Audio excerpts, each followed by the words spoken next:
Hello YouTubers, my name is Seb. You're watching Seb's Supercar. In this video I'm going to talk about why I purchased the Ferrari 360 Modena over other options which were comparable in price.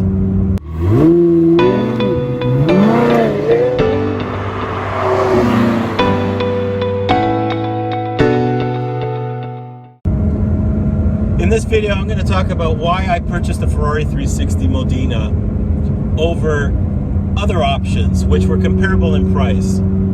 Specifically, the Corvette C8, brand new, beautiful car. There goes one by me right now. Or the Lamborghini Gallardo, which at the time when I purchased this car was similar price range. The reason why I bought this car over those were for many reasons. First off, it's a Ferrari.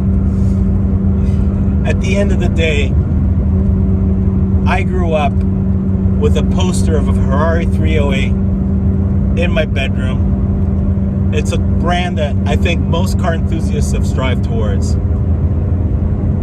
That's probably the biggest factor over everything else. It's just such aspirational to want to achieve this level of automotive history and performance. I never actually thought I'd ever be able to purchase one. So that's one thing. I weighed the difference in quality and reliability.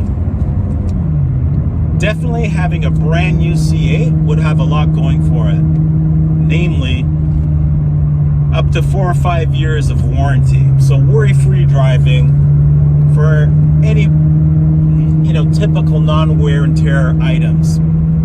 Transmission, engine, most mechanical items. So that's a plus for the C8. But it's not a Ferrari.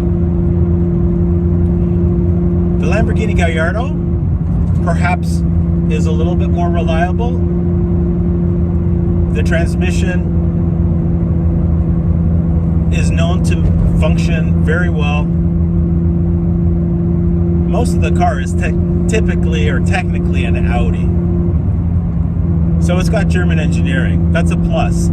Quality of parts. The way that it's actually manufactured too, it's easy to change the clutch. So that's got another thing going for it. Changing the oil is a little bit messier on the Gallardo. There's actually multiple drain plugs. The 360, I believe, only has 2. At the end of the day, it's not a Ferrari. I had a poster of a Ferrari in my bedroom, not the Lamborghini Gallardo.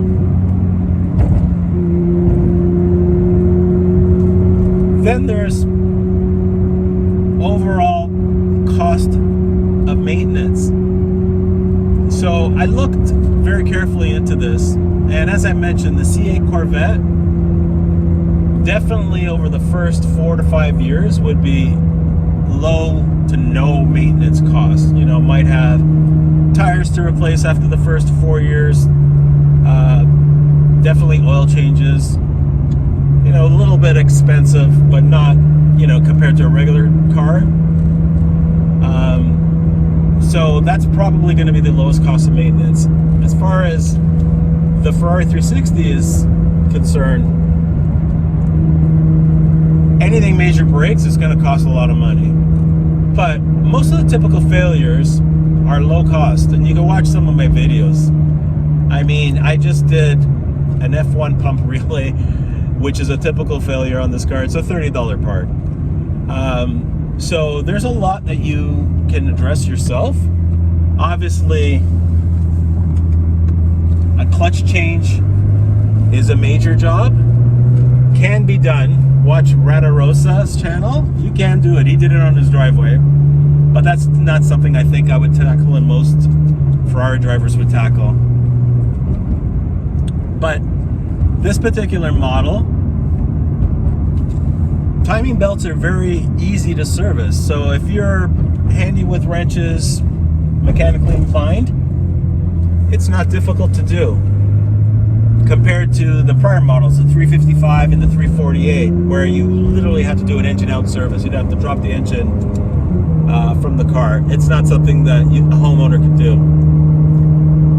It's not a DIY. In the Ferrari 360 and the 430, access to the firewall is right behind us. Big panel, carpeted panel, you remove it, and there's lots of videos. I'm looking forward to actually tackling that sometime soon and making a video, but there are other videos you can view on YouTube about that. So fairly straightforward service and maintenance. The car itself is put together plug and play. I mean, this car comes apart so quickly and easily because it's meant to be a race car. So I consider that too. The Lamborghini Gallardo is not so much a race car and doesn't come apart as quickly, although it's easier access to do a clutch job. It's really an enthusiast car, but meant to be driven on the street roads. I mean, it'll obviously perform on a racing circuit, but this car is designed to actually be raced. So at the end of the day, although this is fairly straightforward maintenance, it's probably not the least expensive over those three models, but not outrageous, I think. Then there's the fun factor.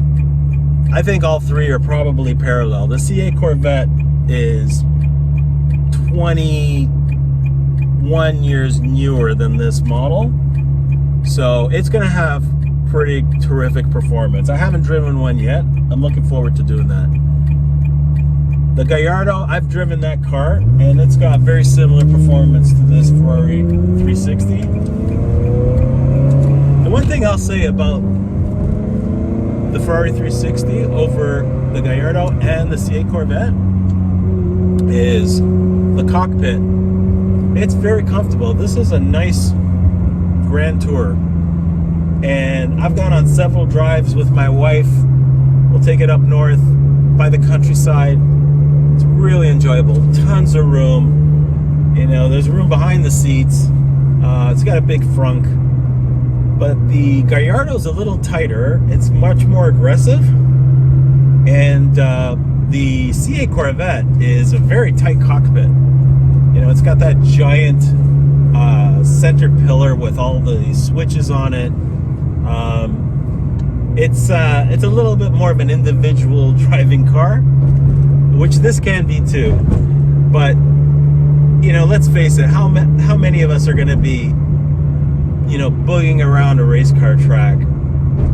These cars are going to be enjoyed by most of us on regular roads. And I love the fact that we can take this car for a drive up north into the countryside. Have no problems getting in and out. So I think it's got a lot of pluses in that regard. This is a true Grand Touring car.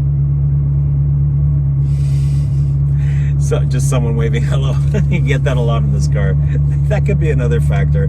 I'm positive that I'll probably get noticed more in this car than I would in a C8 Corvette or perhaps Lamborghini Gallardo. You would get just as much recognition, but there's something about the Ferrari. And of course mine's red, so it's got, you know, long distance attraction already from, you know, people notice it up the street.